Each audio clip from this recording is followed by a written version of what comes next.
6 o'clock, so we'll go ahead and get started. All the committee members that are going to be attending are here, and all the staff are here, correct? Awesome. Okay, I will officially call the meeting to order today at Monday, December 16th at 6 o'clock p.m. Addison, can you please take roll? Carberry Montgomery. Here. Bodie Here. Nicholas is absent tonight. Linhart. Here.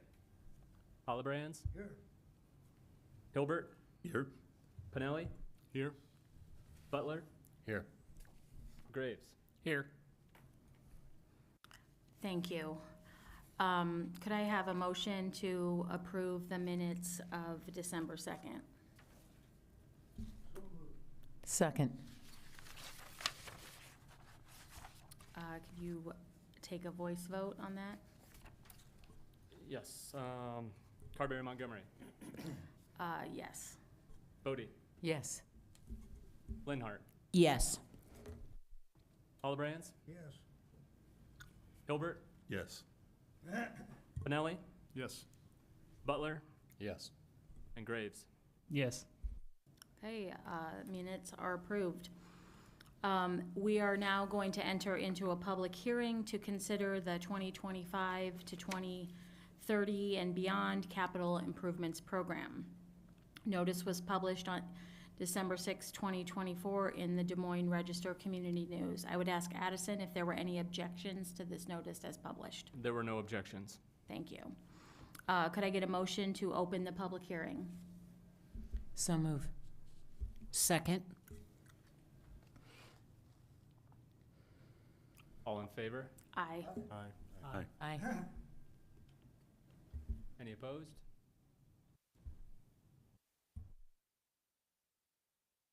Okay, motion approved.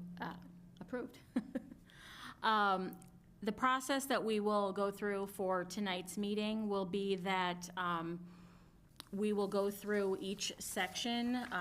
Hopefully you grabbed an agenda on your way in, but under item number 4, listed with the small alphabet, is the different sections of the capital improvements program budget.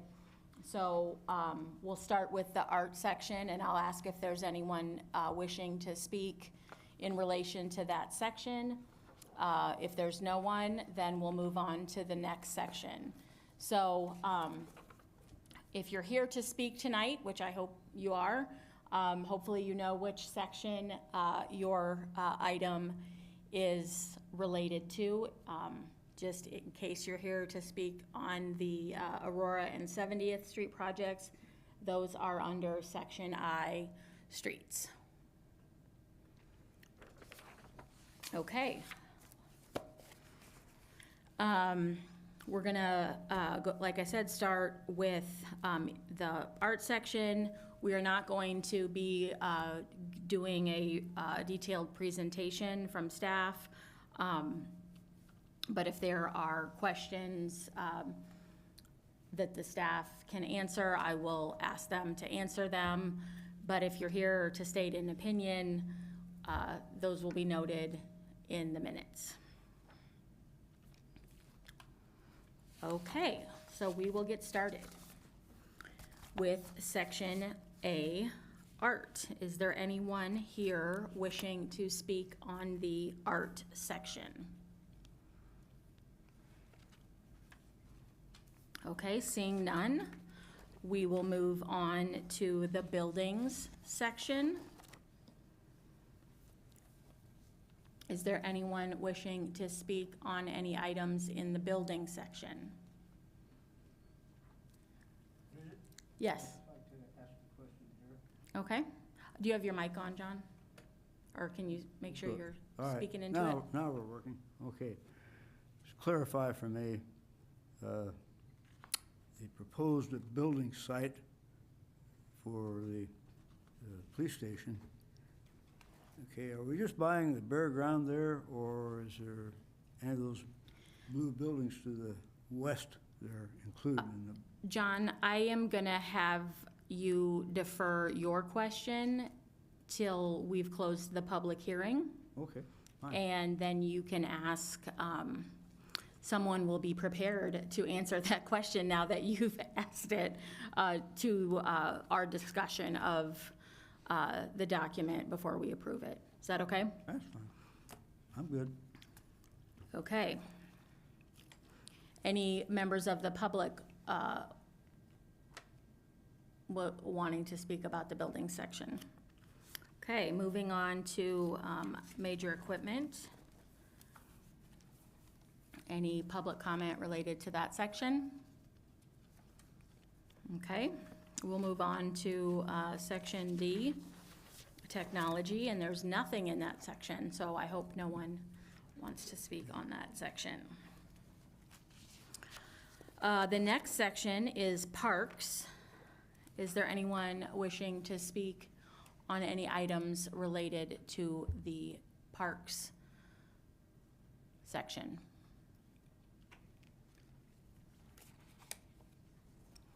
Okay. We will move on to the next section, which is bridges.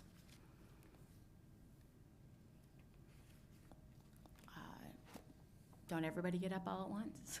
Okay. We'll move on to the next section, which is sidewalks. Anyone wishing to speak on sidewalks? Okay. The next section is stormwater. Is there anyone wishing to speak on stormwater? Okay. The next section is streets. Is there anyone wishing to speak on streets? If you just want to take turns coming up,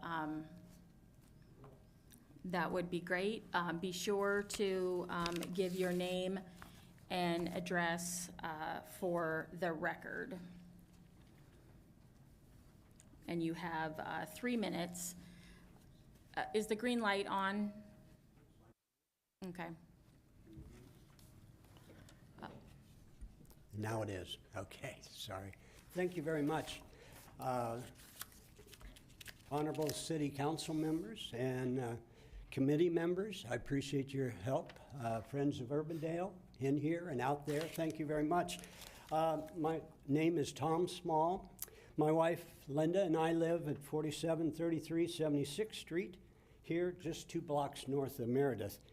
And I am in favor of the Complete Streets program.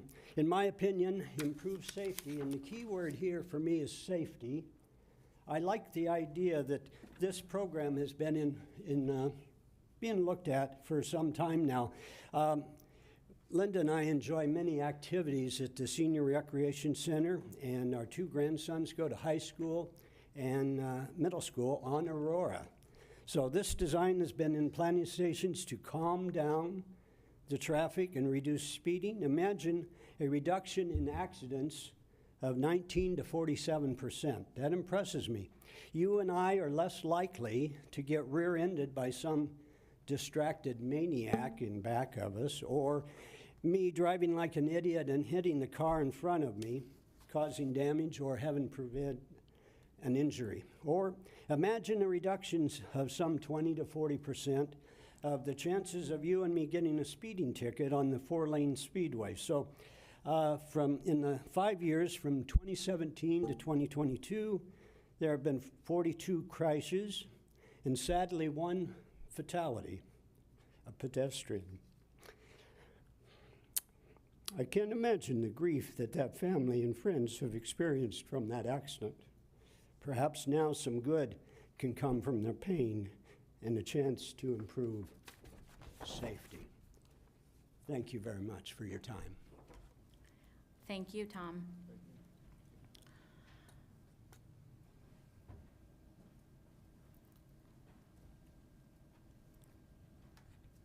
Good evening.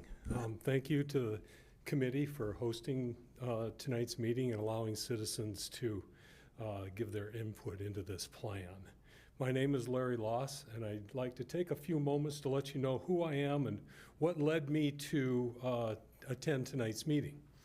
I have multiple connections to tonight's discussion. I am a former Urbandale resident. I now live in Clive, just by a couple of blocks. I moved just a hair too far, I guess. While I was in Urbandale, my son attended Urbandale Middle School and Urbandale High School. I happened to live next door to Dr. Brian Koppas while he was principal at the Urbandale High School. So I'm very familiar with the area that is being discussed, the Aurora Avenue and 70th Street Complete Streets project.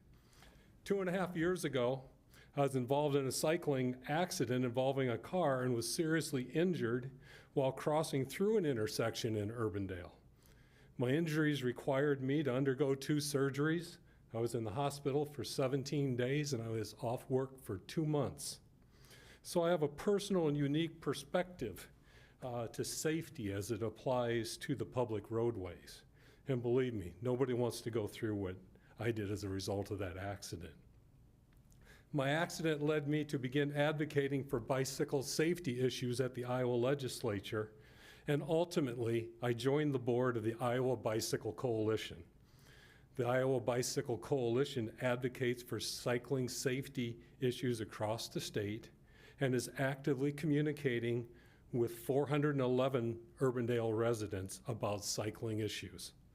I am here tonight representing the Iowa Bicycle Association, also known as IBC. The IBC believes that the Urbandale Complete Streets project is about safety for all users of Urbandale streets. The addition of bike lanes in the community is about enhancing safety for cyclists and drivers alike. Well-defined areas for autos and bicycles on shared roadways lead to clear and predictable environments for all users. Everyone, drivers, cyclists, pedestrians, they all know where they're supposed to be and where to look for others as well. Studies across the country show that cyclists will use safe, defined bike lanes when they are available. Cyclists will also go out of their way to use the safe lanes, thus reducing bicycle traffic on other streets. As a person who has used a bicycle to commute to work, I appreciate the system of safe trails that Urbandale currently has in place. Enhancing Urbandale's bike trails with clearly defined bike paths on shared roadways as defined in the Complete Streets project will give Urbandale residents additional safe recreational opportunities to explore the city and pathways to commute to school or work. The IBC appreciates the efforts of the committee to explore the Complete Streets project and stands in support of this initiative. Thanks again for the opportunity to speak with you tonight. Thank you.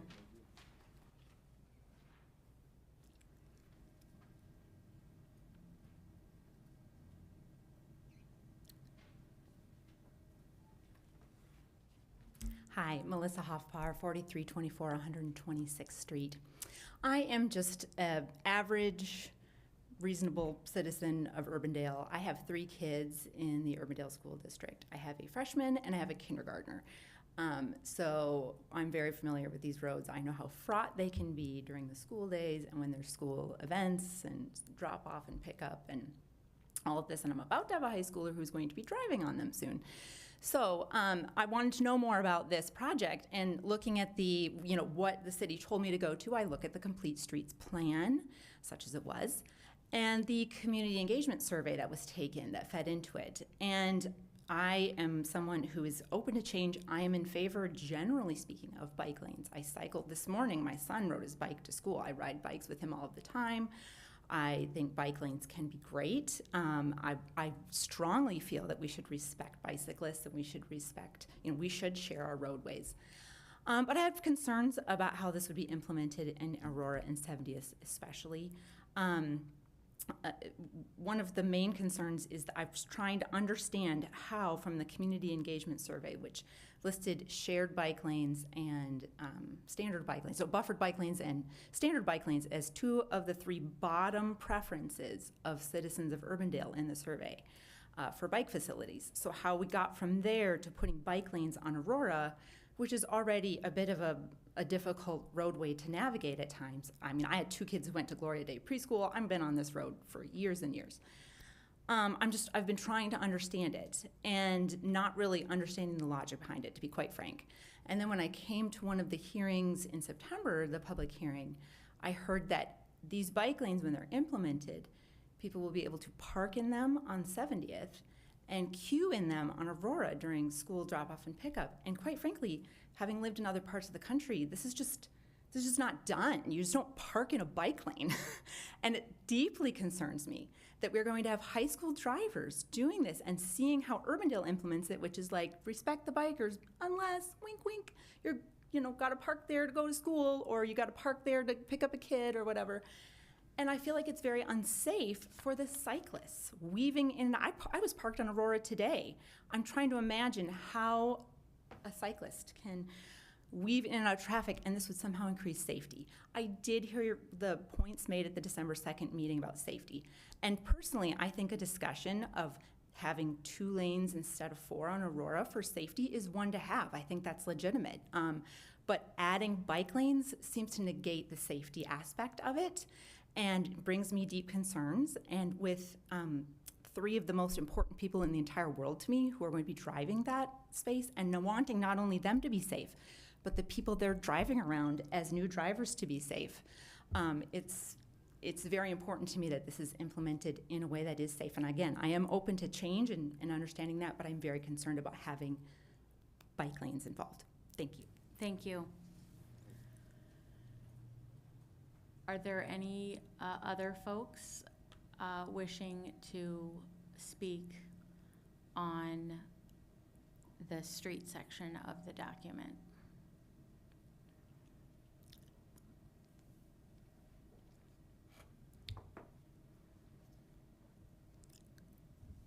You could state your name and address for the record too, please. Sure.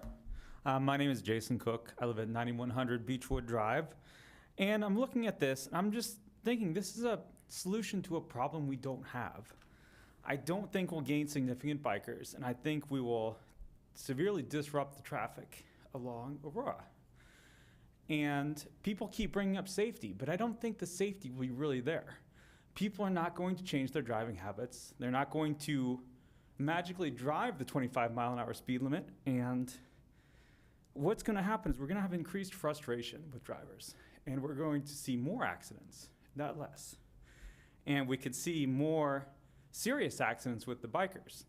We'll definitely see more car-to-car accidents, but when you tell bikers they can drive these lanes, and then during school pickup and drop-off, you're like, well, the cars can use lanes too, you're going to have much more severe accidents.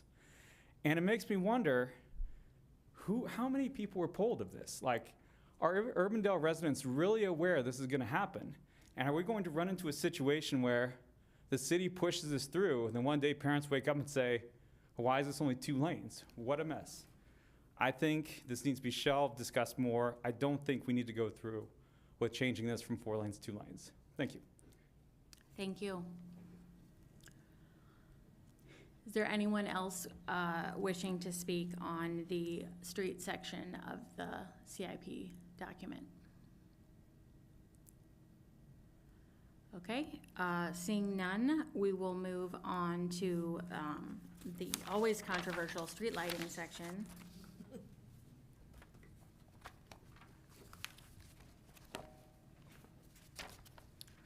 Okay, seeing no takers, the last section is traffic signals.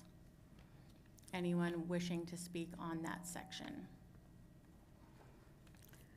I think we had a few folks come in late, so I just wanted to make sure that if you were wanting to speak on any of the sections, that you had the opportunity to before I close the public hearing.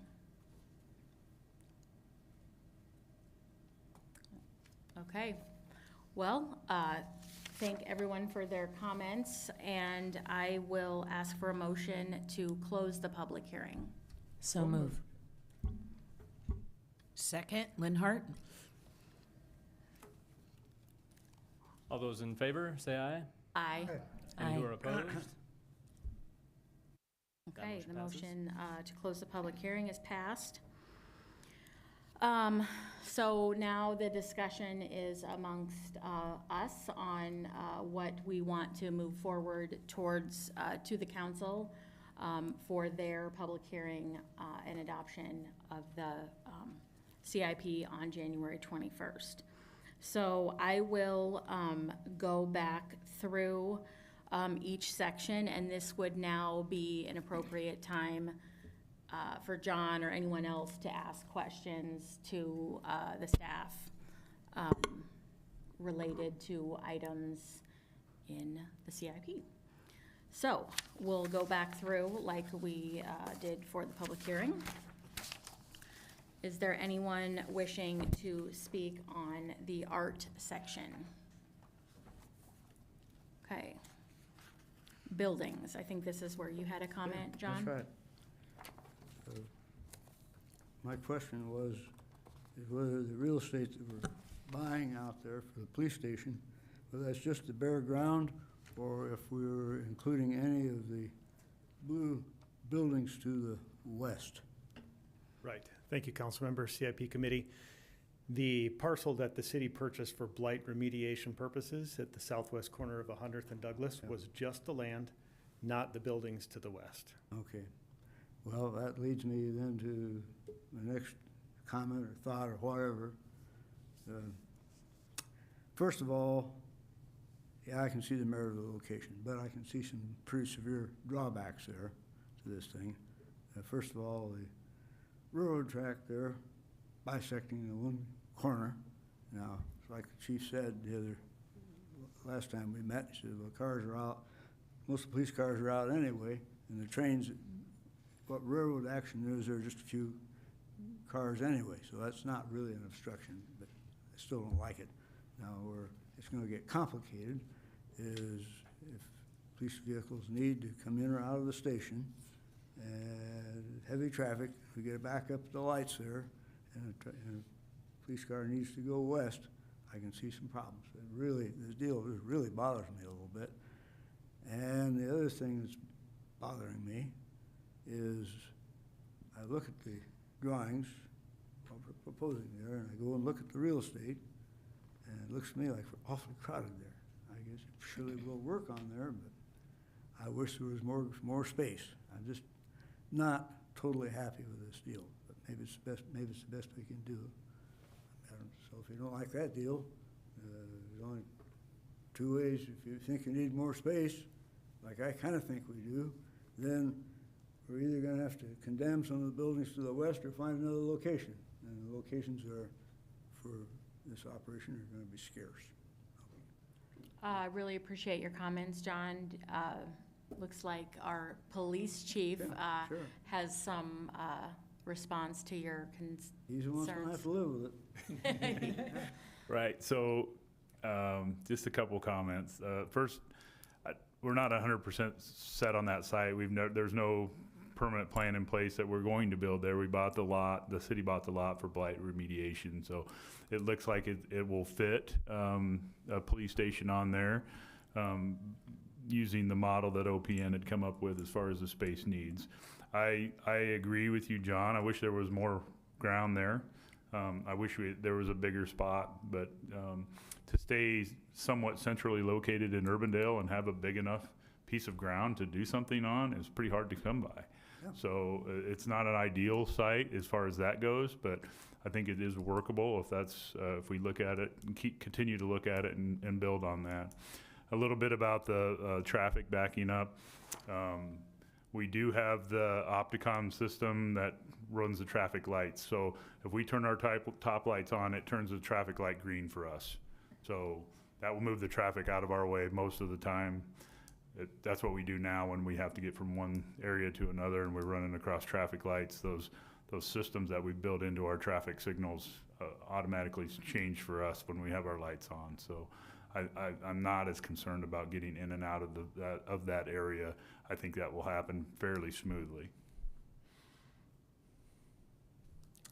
Have you explored other sites? The only other site we've explored is our current location, and we have pretty much moved on from that because we feel the building there has some really good uses for the city. So we were initially going to razz that building and build on that site, which is even tighter than the proposed 100th and Douglas area, so. And I think importantly, if we were to close the police station and rebuild on the site, there would be millions of dollars of sunk costs in renting and retrofitting a rental building. Yep, and So that was a consideration when, I mean, again, we have not committed to this site to do the police station, but, just initial fit, Yeah. looks like it would work if we were to go into that area. Well, and from what I'm seeing here, this is 2026, right? We're starting with the design. So there's still a year between Yeah. now and then. yes. We're gonna get down in the weeds a little bit more on the design and see where we're at, and will it fit on that site 100%, right? And knowing Another what year we're to gonna- explore potential other openings for sites and other things. Absolutely. So, yeah. Well, admittedly, it's maybe the best we can do. But for the price tag of this project, I would surely would like to have something where I'm a little more sold. Not that I've got any magical solution to any of this, but I'm just, the philosophically here, it troubles me that we say, well, it's the best we can do. Well, at this price tag, we ought to, somehow, we have a better result. I think whatever we end up with is going to be solid, and we're gonna be happy with what we go forward with. When we get more solid plans, whether it be for this site or another site that happens to come available in, that vicinity. Our economic development staff is always on the lookout for sites for this project and the fire station and other potential city projects. So I feel pretty confident that, what we end up proposing, and this will go to a bond referendum, will be something that we can be very, very proud of. I'll be the first one to raise my hand if it's not gonna work, cause Yeah. I want it to be something that will last for a very long time in Urbandale, just like our current facility has served that purpose. So if it's not gonna work, I won't hesitate to raise my hand and say, this isn't gonna work the way we want it to. So. And I appreciate that. I'm sure we can have some very in-depth meetings next year about this time on this project, right? So Yep. being that it's still a year out, I'm comfortable. Okay. Well, I'll throw this out, maybe make this thing a little better. Maybe we need to think about buying the buildings to the west. Maybe we shouldn't even bring that up here in a public meeting, but anyway, I'll bring it up. Hey, I just think, All options, I think, are on the table, so Well, I think we get that's to looking at it and see yeah. what we got there. I think that should be seriously considered. Get us a room that we need to make this a good project. Well, as you saw on the fancy map that was created, we put boxes on top of it Right. to see if it would fit. The next phases will be a lot more Detailed. detailed, and we'll see if that's something that we need to consider, or if the site is not suitable when we dig deeper. But I think, like you said, this is, the money is allocated for another year out, so we can discuss this again next year. Absolutely. Yes, we will. I guarantee it. Any other comments or questions for staff from the committee? Okay, moving on to the equipment section.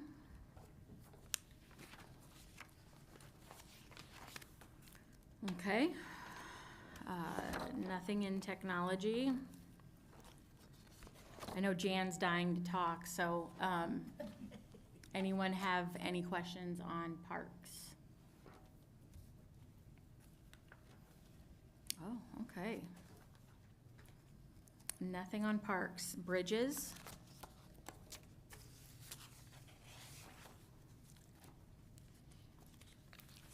Sidewalk?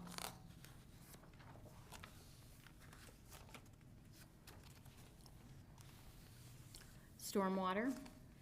Right here. I'm gonna run my mouth a little bit on this subject here. You folks will just have to endure me. But anyhow, again, repeating what we talked about, in the past, 2021, we had a consultant here, and they, to examine our stormwater situation, or more specifically, lack of storm sewers in southeastern Urbandale, meaning south of Aurora and east of 86th Street. That was all done back in a time when Urbandale was pinching every penny, and that's how those things got built.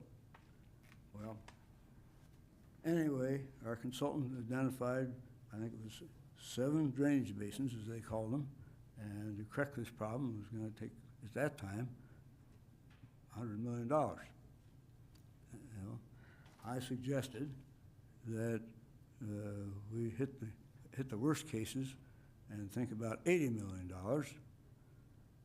and spread that over 10 years. That would be $8 million a year.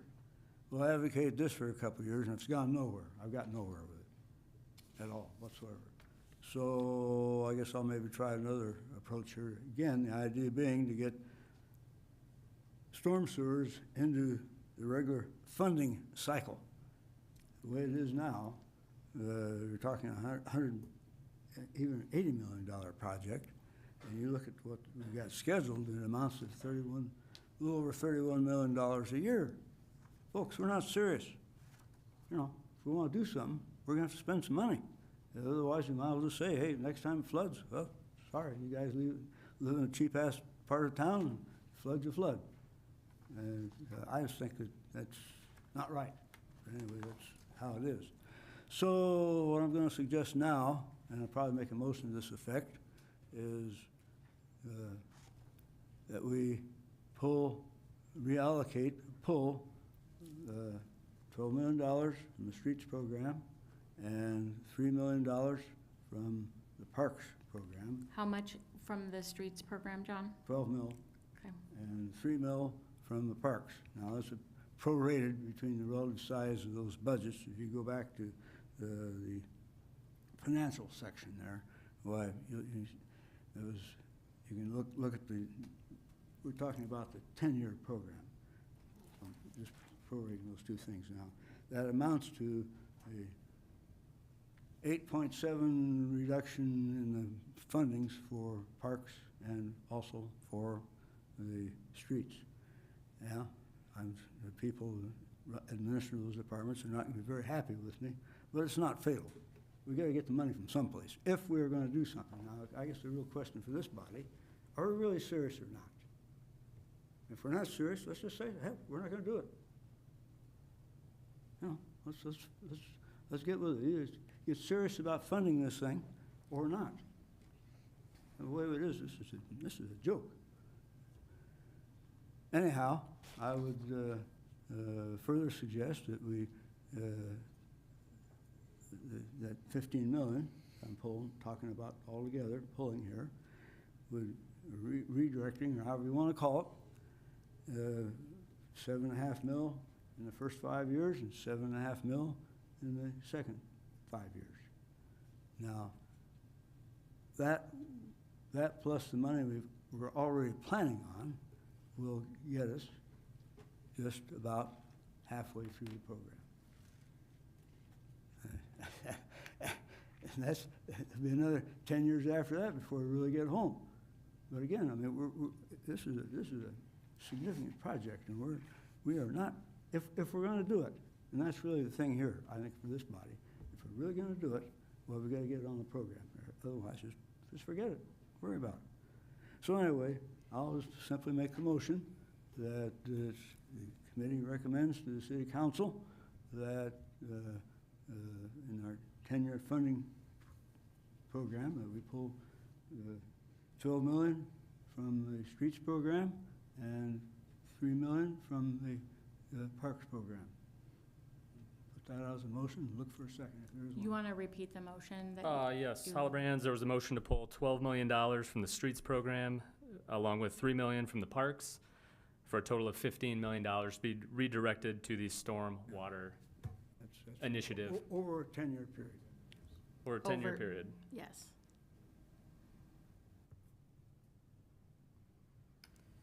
So we would need a second. I want us to discuss I would like us to discuss this a little further, so I'm going to go ahead and second that for the moment, so that we can have a discussion. And with that, we have these percentages of the budget, of the CIP budget, and then the budget's got its funky structures related to funding sources, et cetera. Can you define that? Define that as various sources related to funding. I think the point that we tried to make last year, that we did with a pretty general piece, and this might be, in my humble opinion, overly specific piece. Maybe we need something in the middle. We have 9.7% of this budget devoted to stormwater. We have 10.9% devoted to parks, 42.4% devoted to streets. What page are you on? I'm just looking at the city manager's transmittal letter. I did not do the math. I'm trusting that the math is Okay. correct in the city manager's You're transmittal letter. correct. It's in Okay. there. And I can see where it makes sense to me that we continue to try to bump up the percentage of the CIP that goes to stormwater, and maybe tamp down a little bit, if at all possible, some other things. But as opposed to us trying to do it from here at the podium, I would love to direct staff to return with a recommendation for a 10-year look at how to adjust these numbers that get a greater share of this. And maybe the target is something more in the range of 15% than it is 9.7%, something along those lines. And as I do that, I wouldn't mind hearing from John a little bit of his perspective of historically how we have progressed in putting money toward stormwater and stream restoration projects before we kind of think about this a little further. Does that make any sense to anybody? It does. Okay. And I'd like to add, just real quick, this is a complicated thing to me in a few different ways, because I know with storm water, a lot of times you have to do a project to get to a project, or only shut down a certain thing to get to another thing. And with the streets program, funding sources are sometimes combined with different things, or Right. bonds or other things to get in. So it's real hard to say, what can we swap out without thoroughly vetting it? So I agree with the recommendation that rather than coming from us, it comes from the city on how to do that Yeah. properly. And I think there's overlap between our streets projects and our stormwater Yeah. projects as well, because if we're digging up a street that needs to be repaired, we're also looking at whether or not we need to do stormwater work, but Correct. When we we do will turn it over to you, John. Okay, so when we do a street project, correct, we look at, is there any additional storm sewer improvements that are needed?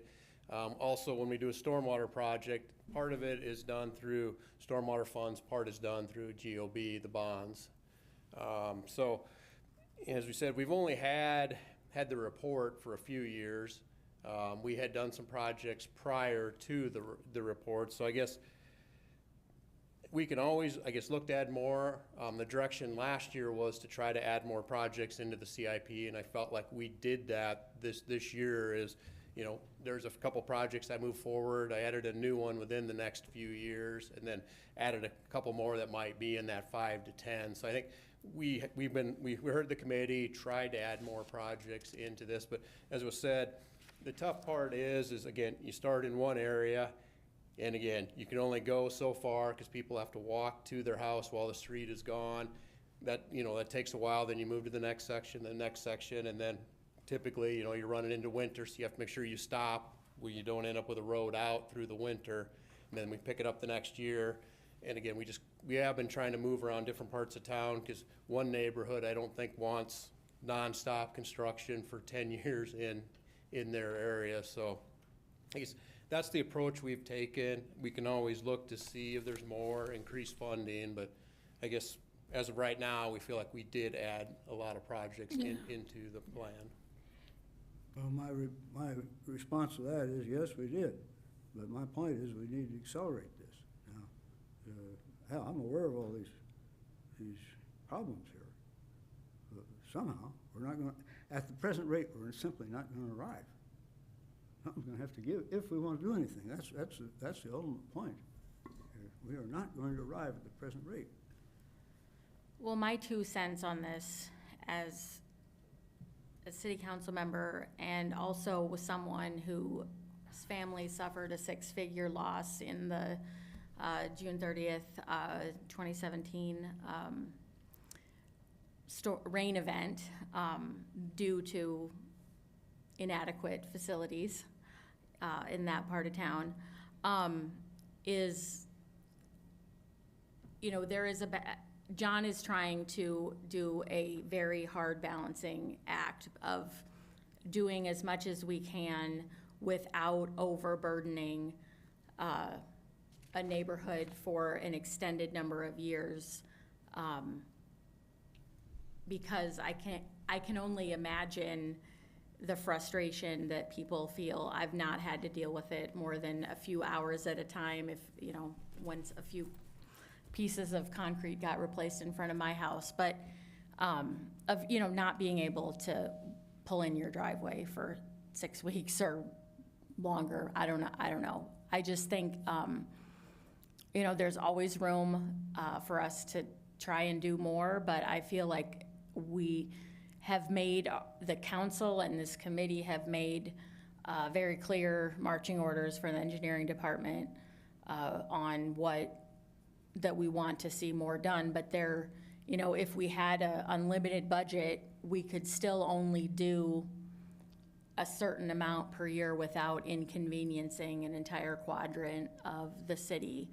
I don't know if that makes sense, but I feel confident in our engineering department that they are doing as much as our community can handle, and I'd love to wave a magic wand and have everything be magically approved or improved, but the reality is this is a hard thing on our community to do. I mean, the results are there underground. People don't really see the results. They're glad when they're there, and you don't get massive damage to your home in a significant rain event, which we're seeing more and more of. But I think we're doing as much as we can, but there's always room for more. And I think, like John said, he is adding what he can while still looking at the whole picture and making sure that we're not overly inconveniencing a certain neighborhood for a number of years. So that's my 2 cents on this. Doing just a quick little math here, what John's kind of talking about is, if I'm doing this right, would be roughly $1.5 million of growth in paying out on stormwater projects per year for the next 10 years, which would be in the ballpark of a 5% increase over what we have planned for this year. I'm just wondering if it would make sense to kind of look at years out based on the work you've already done and see how close we would even get to that, because we might be already kind of where we need to be. And I sure would feel hyper uncomfortable doing anything that would specify where the dollars would come from. But just maybe, again, I feel like we gave a recommendation. I feel like it was responded to.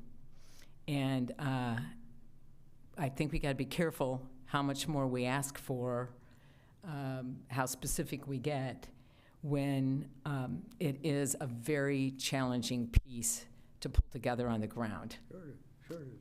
Well, I'm an advocate here, so I'm putting pressure on. Right. And I guess I'll have 2 comments and then I'll shut my mouth.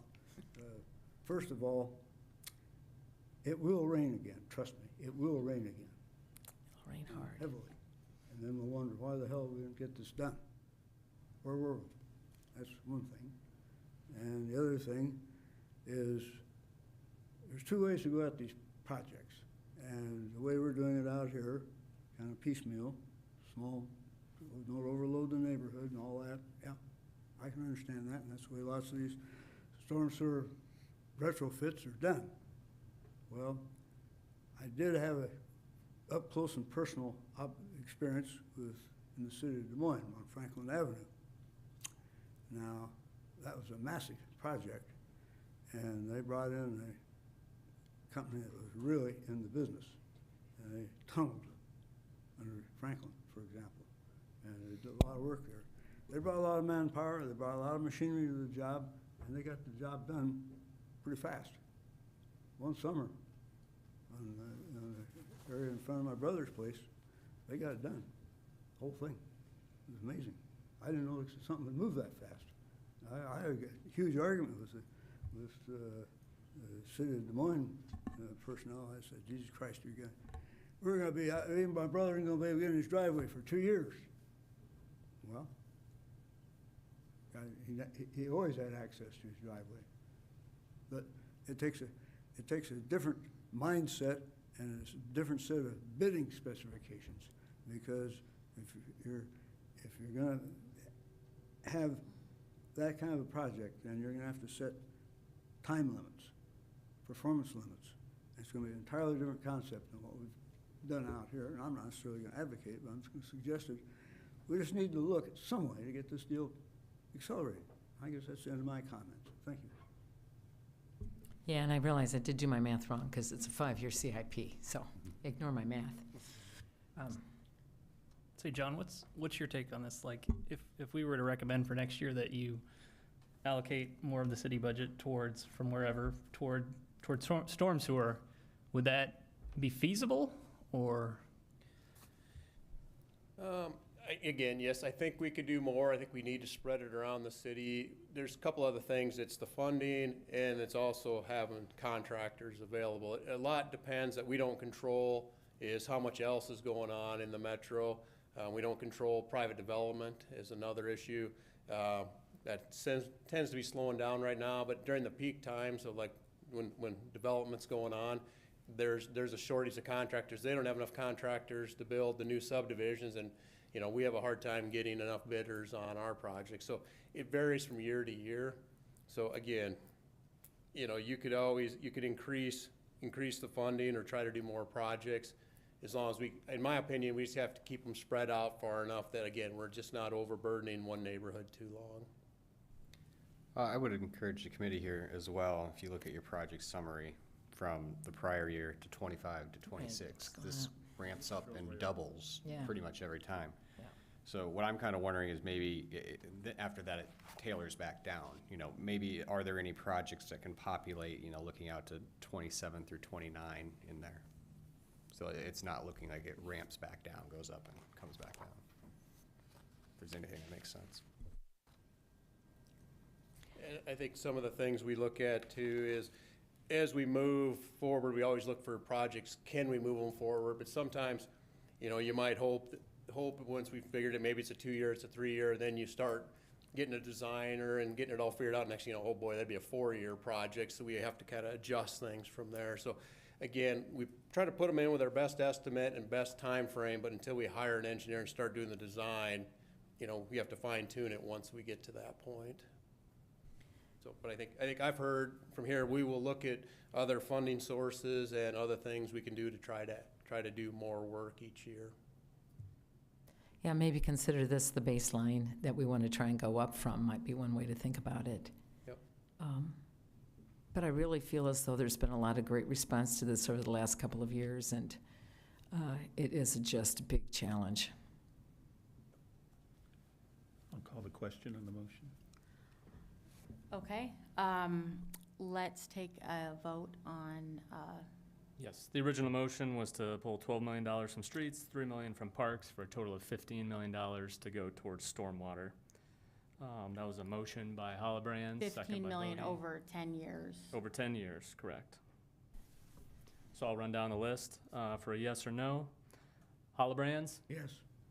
Bodie, No. Carberry Montgomery, No. Linhart, No. Hilbert, No. Pinelli, No. Butler, No. Graves. No. The motion fails. As always, John, thank you for continuing to bring this item to the forefront. It is an incredibly important project or thing that we work on here at Urbandale, and you definitely keep us moving forward on these projects. So I really appreciate. Well, if Mayor Bob appoints me again next year to this committee, I'll be hammering away on the executive. Well, I think that the likelihood of you being on this committee again next year is pretty high, John. So, I don't speak for the mayor, but I'll put in a good word. Are there other discussion items related to the street section before we That was move on? stormwater, wasn't it? Oh, no, yes. Yes, stormwater. I was just going to commend the city because of the progress she did made. I know it's been stated up here, but I think John's just trying to pack somebody else's parachute, making sure that, neighborhoods and people are taken care of. And I think the city responded really well over the last few years to ramping that up. And I think that's to be commended. Yeah, I second that. Thank you guys for listening to some of the discussion from last year. Any other stormwater and stream bank restoration I comments? guess stream restoration doesn't fit on the little town. Okay, moving on to the next section, which is streets. Is there any discussion from the committee on the street section? Yes, Bridget, I'll speak to this issue a little bit. In the last construction season, we had quite a bit of work out around where I live at. And it bothered me a little bit what happened there. It seems that we have a design standard. When we go into work on a street, we're gonna bring it back up to as new. And I'll challenge that just a little bit now. What's bothering me a little bit, for example, we repaved some cul-de-sacs, for example, circle. And we've worked on some dead-end streets where it seems to me that what our current standard is being photographically perfect. It seems to me the standard maybe should be the amount of traffic and how fast is it going, okay? So you got a, cul-de-sac, so what, it's cracked. It don't look the greatest, but spend the money there. Cut out 6 inches of concrete, repave the whole thing. I question that a little bit. Seems to me that, again, what we ought to be thinking about is, if it's not used very much, don't fix it very much. We get to some of these streets that are really busy, and that's where the money needs to go. And also, when we put down the asphalt, let's get riser rings for these manholes, so we don't have a big thump and go over the manhole. Anyway, that's all I gotta say.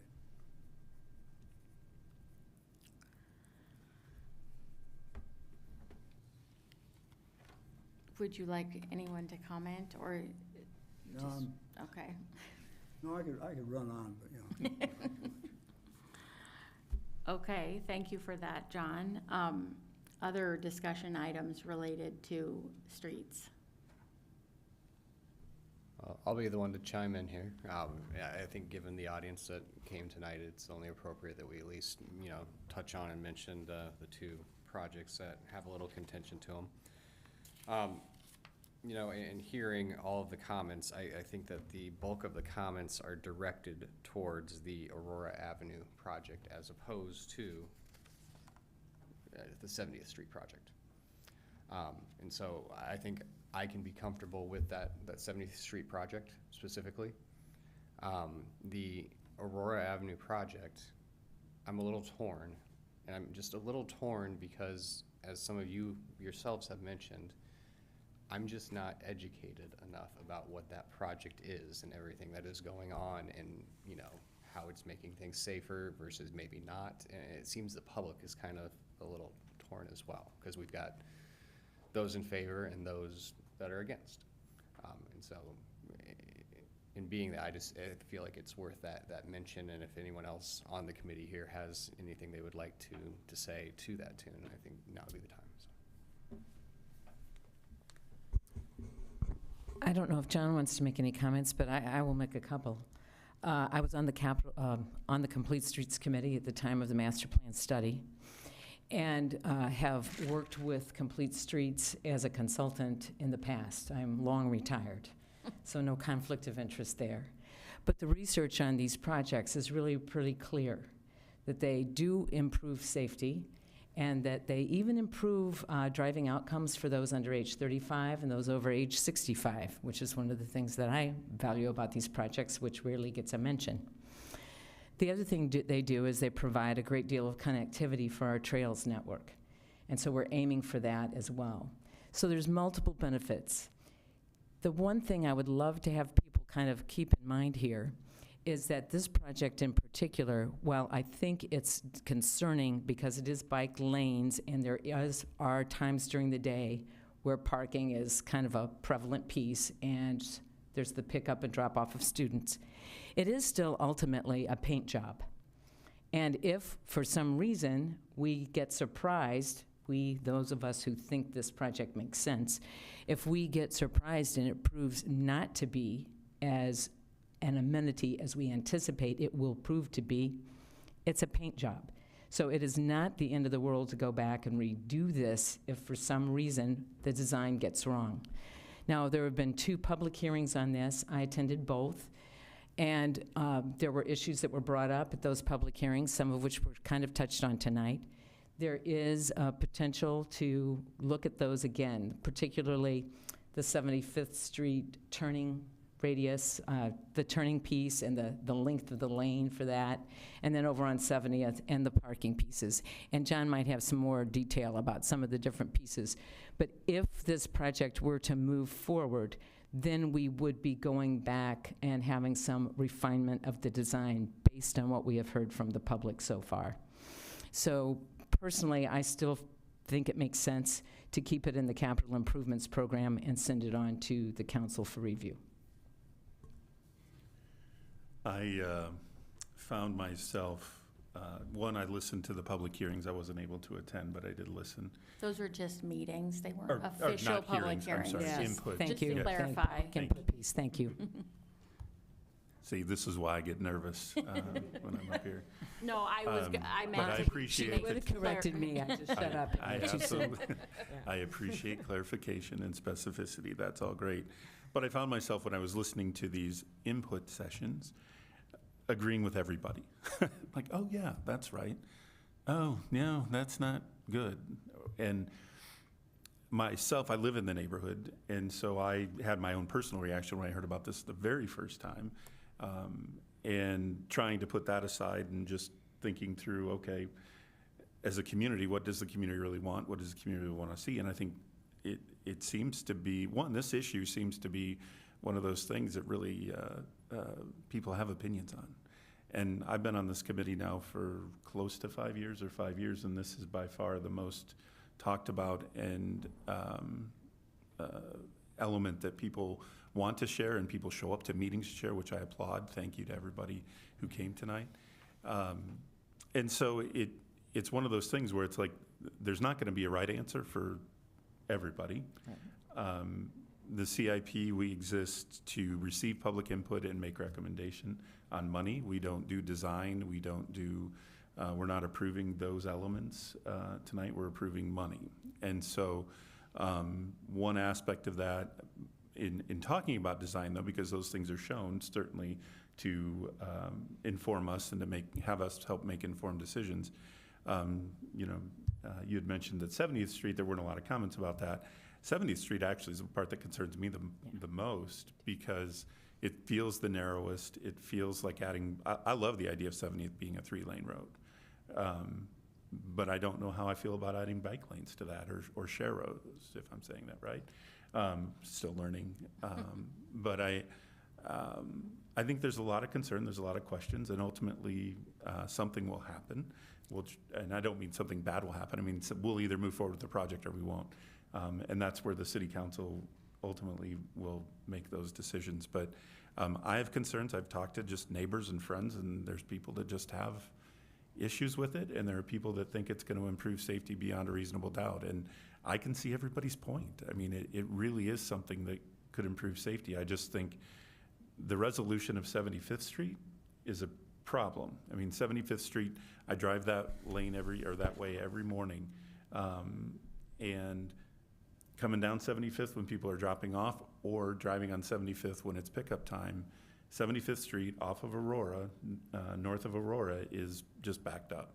And Aurora is just backed up. And without reclaiming all of the front yards and then part of the church, there's really no way to just make one lane for cars that are there for pickup. And fundamentally, it's just one of those issues. And I think at one of the input sessions, I think it was mentioned by John or the consultant, like, look, there are constraints to these projects. And the constraints are, we don't want to necessarily, there's a lot of right-of-way issues, there's property issues, there's spatial issues, and there's just not a simple answer. So I'm going on and on here now with that. That's okay. And kind of the hem and haw, but I think from a CIP standpoint, we're looking at allocating resources to a project to facilitate something happening that hopefully the experts, because I'm not one, the experts like John and others in the city and consultants that they've hired are far more knowledgeable than I ever will be on what works best and what doesn't. So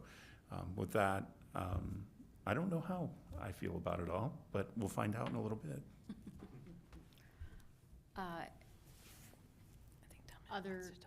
Yeah, so one comment I have, so you have some good experience with this project. So how do you, in the busiest time, when there's bike traffic picking, and cars picking up from school, and everyone wants to be in that same area at the same time, people want to park, use the lanes, what does the consultant say about that scenario?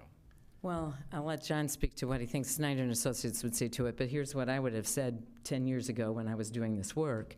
And it is, there are situations where the public learns how best to manage some of these constraint situations. So for example, commuter cyclists, for whom these lanes are largely anticipated would be the users, will avoid the area during those times of day. They just won't be there.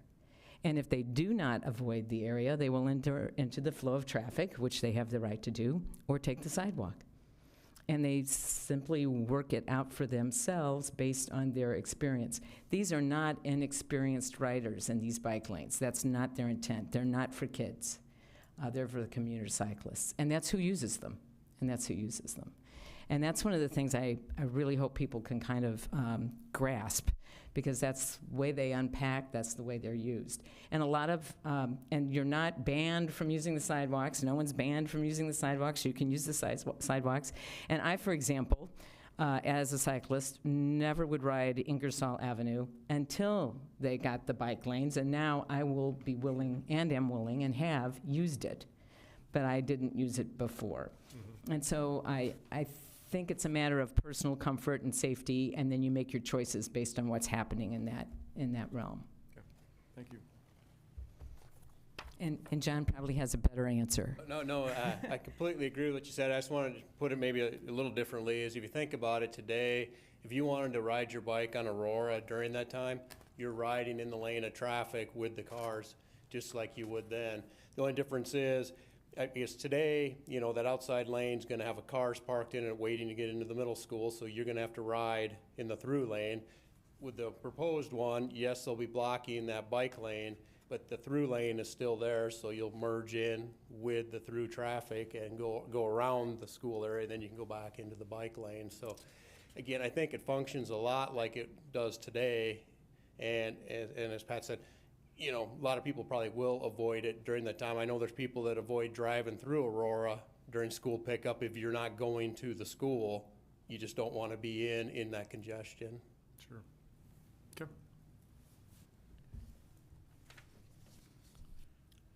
I just wanted to add one quick thing, which you might already, so if I'm stealing your thunder, Oh, no, I'm sorry. I have no thunder. But Nick Delaka is a citizen who Yeah, saw the lives at letter. 4232 65th Street. He submitted a very well-thought-out document to us for our consideration. I just want to acknowledge that we did receive that, and it was shared with the committee ahead of time. Yeah. Yes, it So- was, and I appreciate you stealing that small amount of thunder Yeah. that I should have already Yeah, sorry.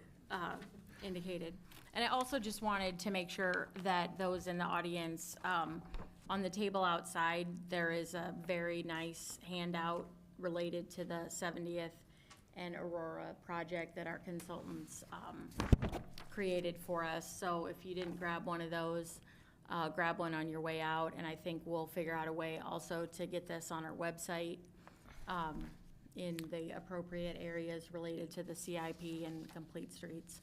And is the map out there as well? And there's a map that does demonstrate some value to this by virtue of showing how these Complete Streets projects start to connect to our trails systems. Are there any other comments or any motions related to these particular projects? Just a question of clarification. Okay. So we have the 86th Street, or the Aurora project, and then we have the 70th Street project as separate projects. So I just wanted to point out that they are separate items. I don't know that I want to make a motion, but I really do have, the 70th Street really is concerning to me just from a space standpoint. Obviously, Aurora has enough room to do whatever we want there. But 70th Street all the way to Hickman just doesn't.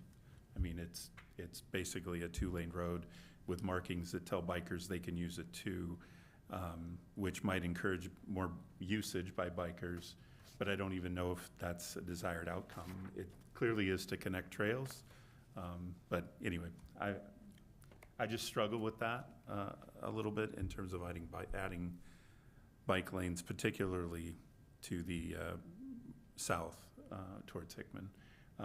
I do think 3 lanes on 70th all the way down and reducing the speed limit makes sense, and safety-wise, I think all that's great. From parking when there's games and things going on there, it's treacherous to drive through that. I would actually make it 3 lanes, make 1 lane parking by the stadium side, and just have 2 lanes of traffic. But I'm not a city planner or a streets expert, but anyway, I don't know. I got nothing else. Well, I appreciate your comments, Rob. Anything else? Or, I'm not seeing anyone wanting to make a motion. So, any other street-related comments? Okay. Where'd my agenda go? Okay, moving on. The next section is street lighting. I'd like to make it, no, I'm kidding. You got me there. And the last section is traffic signals. Okay, let me get my fancy agenda here. Okay, so we've gone through section by section and discussed each section, had the opportunity to hear from the public, answer questions among the committee and from staff. So now I am ready to ask for a motion to approve the CIP and forward it to City Council for their consideration at their January 21st, 2025 So moved. meeting. Second. All right. Bodie, you seconded that, correct? Yes. Okay. I'll take the vote. Hollibrands. Yes. Bodie. Yes. Carberry Montgomery. Yes. Linhart. Yes. Hilbert. Yes. Pinelli. Yes. Butler. Yes. And Graves. Yes. Okay, we will be forwarding this document on to the city council. Are there any closing comments by members of the committee? I just want to understand, I'm sorry, Pat. I was just going to say, it'd be nice to make sure the public knows that on January 21st at the city council, there's another public hearing. And that is a public hearing. And I just, particularly with the Aurora and the 70th Street, this has actually been delayed a year, is that, am I right? Or 2 years? So for public input, there's been a lot of public input sought and received, certainly both on all sides of the issue. I think I would just like a statement accompanying this to the city council members, just letting them know that this continues to be something that which they all are going to know, but that we also received a fair amount of input, and that we continue to urge them to look at the designs and aspects that we don't really control. We're the money, but I think that's one of the things we need to make sure we send along. So. And I will say, Pat, you actually said something as you were speaking that got me a little more comfortable, and it's that in the way that this is being designed and done, it can change back if we decide that the city decides it just isn't working out the way that it's done, so. And Rob, you're a lot more than just the money. I just want to clarify that. So, well, I want to thank the members of the committee for giving up your time over the last several weeks. I want to thank our staff for many, many, many hours that you have put into this document. It is, I believe the City of Urbandale's CIP process is among probably the best in the state in terms of our document, our public input, and the amount of consideration that we put into this budget. So I would just like to thank all of you. And again, the City Council will be holding another public hearing, which is what tonight was, during their meeting of January 21st, 2025. The meeting starts at 6 p.m. here in the council chambers. So hearing nothing else, I would take a motion to adjourn. So move. Second. Okay. We will assume that everyone is good with that. And again, thank you all for your time this evening. Keep turning the heat up, John. Say what? Keep turning the heat up, All right. the stormwater. I think you've seen change because you've done that, so. Not as quick as you might want, but progress. Nice. Gotta keep